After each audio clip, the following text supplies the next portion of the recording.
There's usually a problem once the military tastes political power. It is very hard to contain them after that. This war is not in any way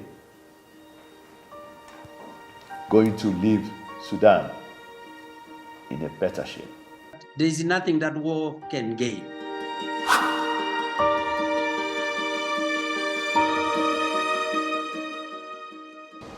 We underscored the need for the international community to support Kenya, IGAD, and the African Union in the ongoing efforts to resolve that conflict. As the region of IGAD in particular, this is an issue at home.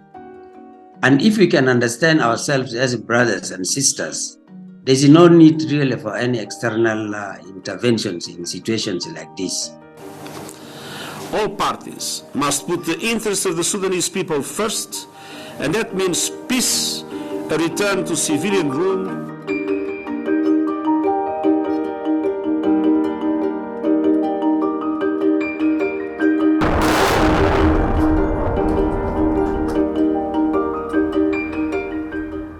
We need the African Union, IGAD, and the UN working in concert, but alone they are not powerful enough.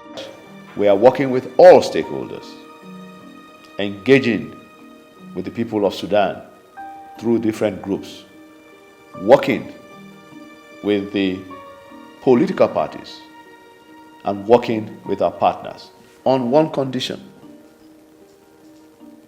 that this is not the time to take sides between the Sudanese armed forces or the rapid support forces. Rather, this is the time to call for silencing the guns collectively.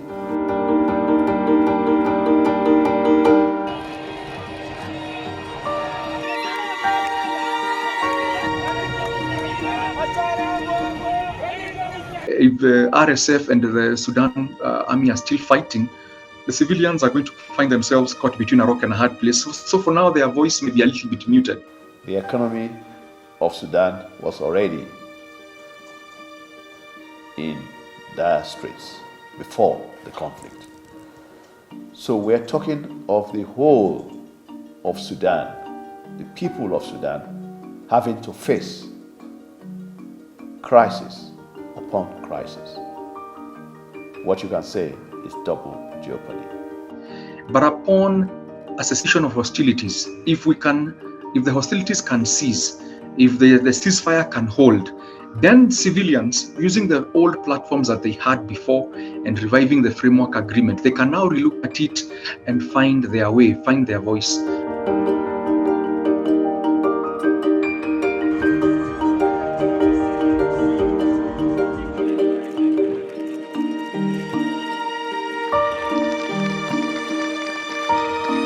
Democracy is becoming increasingly an illusion, an elusive illusion for the Sudanese people. So I am seeing once again a new transitional caretaker government, probably trying to iron out the internal issues before Sudan is ready for civilian, for democracy and for civilian rule again.